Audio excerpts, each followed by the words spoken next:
श्रोताओं नमस्कार। क्षेत्रीय समाचार एकांश की विशेष प्रस्तुति के साथ मैं व्याख्या चंदोला। श्रोताओं, अब प्रस्तुत है केंद्र सरकार के 8 वर्ष के सुशासन पर ये विशेष कार्यक्रम। जन जन ने निर्णय लेकर भारत की सूरत बदली है। कदम कदम पे जनता मोदी जी के साथ चली है। 8 साल में हमने संभव को संभव कर तकनीक से भरपूर भारत। वर्तमान सरकार की कार्यप्रणाली का मूल मंत्र है सुशासन। न्यूनतम सरकार, अधिकतम शासन की अवधारणा और सुशासन के लिए सूचना प्रौद्योगिकी के इस्तेमाल से भारत आज विश्व के अग्रणी देशों की पंक्ति में शामिल हो गया है। सरकार के पिछले 8 वर्ष में विभिन्न क्षेत्रों में किए गए विकास कार्यों की बड़ी वजह रही है तकनीक और प्रौद्योगिकी का उपयोग। प्रधानमंत्री ने स्पष्ट कहा है कि दुनिया में बन रही नई व्यवस्थाओं में देश को आत्मनिर्भर होना बेहद जरूरी है। इंफ्रास्ट्रक्चर के फील्ड में हमारा डेवलपमेंट विजन एडवांस टेक्नोलॉजी पर बेस्ड है। पब्लिक सर्विसेज और लास्ट माइल डिलीवरी भी अब डेटा के जरिए डिजिटल प्लेटफॉर्म से जुड़ रही है। हमारे लिए टेक्नोलॉजी देश के सामान्य से सामान्य नागरिक को एम्पावर करने का एक सशक्त माध्यम है। हमारे लिए टेक्नोलॉजी देश को आत्मनिर्भर बनाने का प्रमुख आधार है। वर्तमान सरकार ने तकनीक का बेहतर इस्तेमाल करते हुए विश्व के सबसे बड़े पहचान कार्यक्रम आधार का सफल संचालन किया है। व्यक्तिगत पहचान के साथ समूचे देश में भुगतान प्रणाली के सफल संचालन से जहां एक ओर व्यापार और निवेश के क्षेत्र में तेजी आई है, वहीं समय समय पर किसानों या महिला लाभार्थियों के बैंक खातों में प्रत्यक्ष लाभ अंतरण से धन पहुंचने लगा है। अब सरकार जो भी आर्थिक सहायता लाभार्थियों को देना चाहती है, वो बिना किसी व्यवधान के 100% पहुंचाई जाती है। केवल कोरोना काल में ही 20 करोड़ महिला लाभार्थियों के खातों में नगद हस्तांतरण किया गया। कोविड काल के दौरान व्यक्तिगत दूरी बनाए रखने की व्यवस्था में यूपीआई भुगतान प्रणाली रोजमर्रा की जरूरतों को पूरा करने में सहायक सिद्ध हुई है।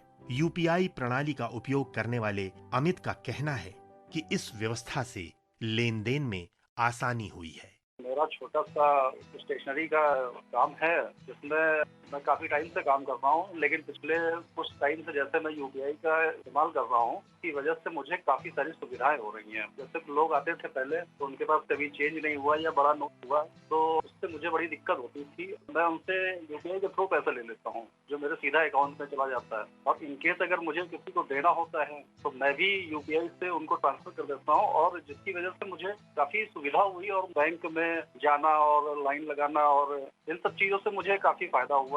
यही नहीं, कोविड काल में दूर दराज से आम जनता की चिकित्सा संबंधी परेशानियों को दूर करने के लिए शुरू की गई ई संजीवनी टेली मेडिसिन की शुरुआत वरदान सिद्ध हुई।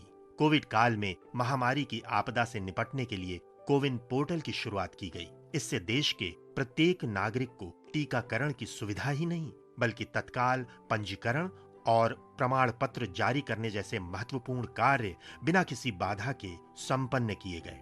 हैदराबाद की डॉक्टर अनुराधा का कहना है कि कोविड टीकाकरण में कोविन ऐप ने महत्वपूर्ण भूमिका निभाई है। About CoWIN app, it is developed for COVID vaccination and it's a secured app. Only with the OTP, it is opened in that same phone number and they have to give their OTP when they come to us. And one more thing is we can register 4 beneficiaries registrations with one mobile number. And it is linked to Arogya Setu app also. And if at all they don't have any printing option or anything, they could go straight away go to eSeva and get the certificate printed. तकनीक से परिपूर्ण नए भारत की दिशा में उमंग mobile app की शुरुआत का भी महत्व है। केंद्र और राज्य सरकारों की व्यापक योजनाओं का इसमें समावेशन किया गया है। इस वर्ष प्रस्तुत किए गए केंद्रीय बजट के बाद प्रौद्योगिकी युक्त विकास पर आयोजित वेबिनार में बोलते हुए प्रधानमंत्री नरेंद्र मोदी ने कहा कि पब्लिक सर्विसेज और लास्ट माइल डिलीवरी भी अब डेटा के जरिए डिजिटल प्लेटफॉर्म से जुड़ रही हैं। हमारे लिए प्रौद्योगिकी देश के सामान्य से सामान्य नागरिक को सशक्त करने का एक सशक्त माध्यम है।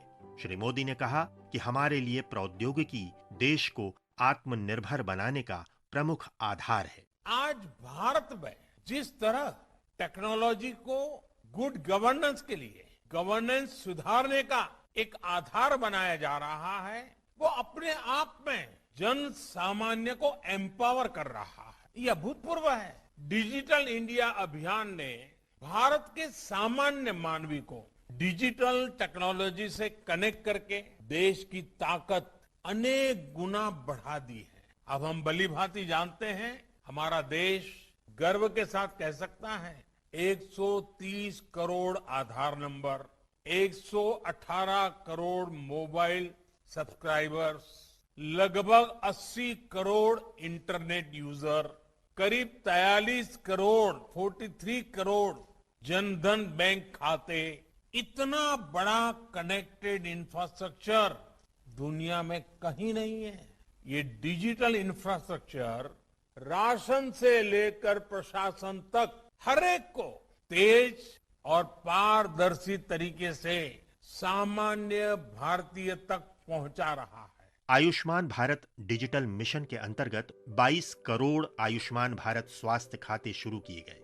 प्रधानमंत्री जन धन योजना के तहत पहली बार 45 करोड़ लोगों के बैंक खाते खोले गए, जिन्हें सभी सरकारी योजनाओं का बिना बिचौलियों के हस्तक्षेप के लाभ मिल रहा है। मुद्रा योजना की 68% लाभार्थी महिलाएं हैं। देश में वर्तमान सरकार ने दुनिया की सबसे बड़ी ग्रामीण कनेक्टिविटी प्रदान की है। सरकार के व्यापक प्रयासों से दस्तावेजों को एकत्रित कर डिजिटल रूप में रखने के लिए डिजी लॉकर का उपयोग करते हुए कार्य आसान हुए हैं। 2021-22 में डिजी लॉकर में करीब 506 करोड़ दस्तावेज जारी किए गए। पेंशन भोगी लोगों की सुविधा सुनिश्चित करने के लिए सरकार ने जीवन प्रमाण पत्र डिजिटल प्रमाण पत्र DLC की शुरुआत की। ये वरिष्ठ नागरिकों के लिए बड़ी राहत लेकर आया। इन 8 सालों में भारत में संचार क्रांति छाई है। जगह जगह इंटरनेट और हर हाथ UPI है। किसानों को फसलों का सही दाम पाते देखा है और महिलाओं को उनका सम्मान पाते देखा है। सरकार का प्रयास है डिजिटल भारत, आत्मनिर्भर भारत। ऑप्टिकल फाइबर का जाल बिछाकर सुदूर क्षेत्रों को आपस में जोड़ना भी सुशासन की दिशा में मील का पत्थर साबित हुआ है। डिजिटल लेन देन प्रक्रिया को भीम ऐप ने आसान बनाया है। आज डिजिटल लेन देन में भारत विश्व में अग्रणी स्थान पर पहुंच गया है। सरकार ने 2014 से अपनी योजनाओं से लेकर आम जनता के दिन प्रतिदिन के कार्यों के लिए जमीनी स्तर तक डिजिटल भारत बनाने के हर संभव प्रयास किए, ताकि हर योजना का लाभ देश के सुदूर अंचलों तक उसी रूप में पहुंचे। इन्फोसिस लिमिटेड के वरिष्ठ डोमेन प्रबंधक गुरु थेम्स ने बताया कि सरकार द्वारा विभिन्न योजनाओं में किए जा रहे तकनीकी प्रयोग से लोगों का जीवन आसान हुआ है। Two of the schemes which I would like to point out is DBT and Digital India. DBT scheme prevents fraud and promotes accountability in subsidy distribution. It helped in distribution of subsidies to the deserving applicants living below the poverty level. Ever since DBT is implemented, it brought in more transparency and productivity. Second one is Digital India. This is one of the flagship program of Modi government, launched with a vision to transform India into a digitally empowered society and knowledge economy. By doing 7,422 crore digital payment transaction in financial year 2022, citizens have proved that their solidarity with Modi government. देश में 68,000 से ज्यादा startup है। Startups ने वर्ष 2016 से 6 लाख से अधिक नौकरियां दी हैं। वर्ष 2021 के दौरान 44 से अधिक यूनिकॉर्न जोड़े गए हैं।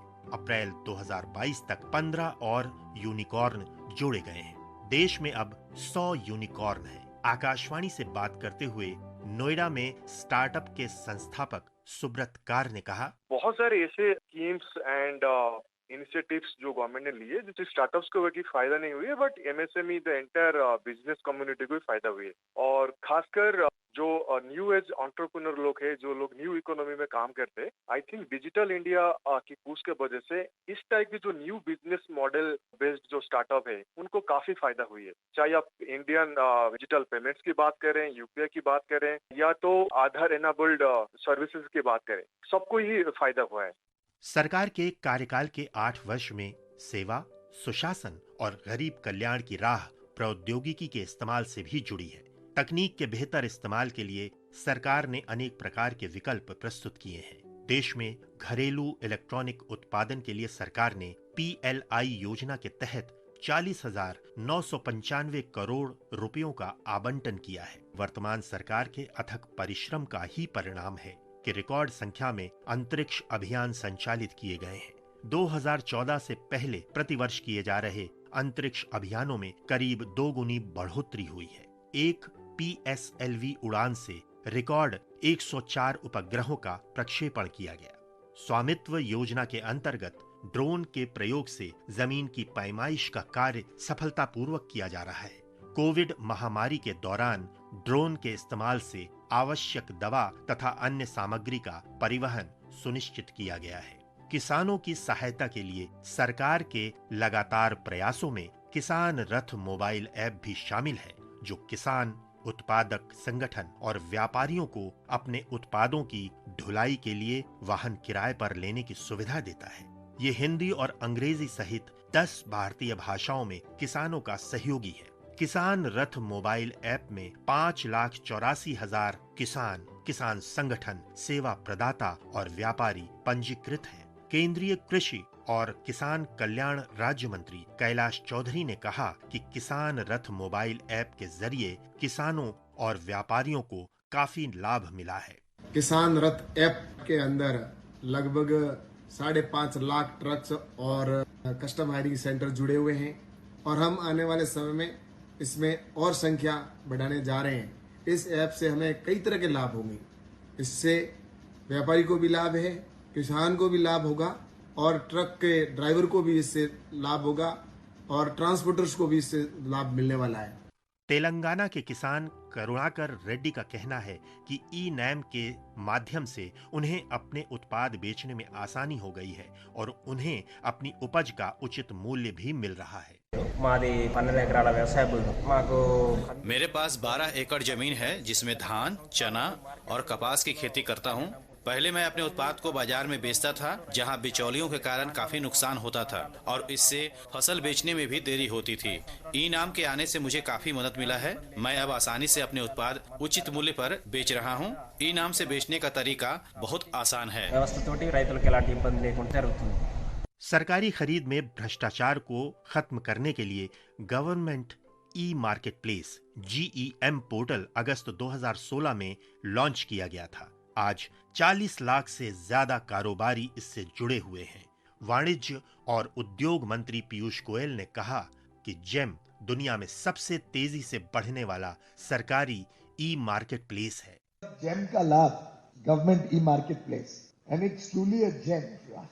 ये कल्पना प्रधानमंत्री जी ने कुछ 4-5 साल पहले रखी, कुछ अफसरों के सामने, कुछ मंत्रियों के सामने, उस पर काम किया गया और आज विश्व में शायद गवर्नमेंट ई-मार्केट प्लेस जो हमारा जेम है, इसके लेवल की कोई और व्यवस्था विश्व में आज अवेलेबल नहीं। कुछ जगहों पे छोटी है, पर जो स्पीड पे हम ग्रो कर रहे हैं, we are the fastest growing government e-market place और जेम पोर्टल, जिसने सरकारी खरीद को एक नया रूप दिया। नरेंद्र मोदी सरकार सबका साथ, सबका विकास, सबका प्रयास और सबका विश्वास के मंत्र पर काम कर रही है। सरकार के प्रोत्साहन और युवा वैज्ञानिक और अनुसंधानकर्ताओं के प्रयासों से भारत आज विश्व मानचित्र पर तेजी से उभर रहा सशक्त तकनीकी देश तो बन ही रहा है, साथ ही अन्य देशों के लिए एक मिसाल बना रहा है। नए भारत के सपनों को डिजिटल माध्यम से उड़ान देने के प्रयासों को सरकार ने सर्वोच्च प्राथमिकता दी है। ये भारत का नया दौर है, ये भारत का नया दौर है, ये भारत का नया दौर है, ये भारत का नया दौर है।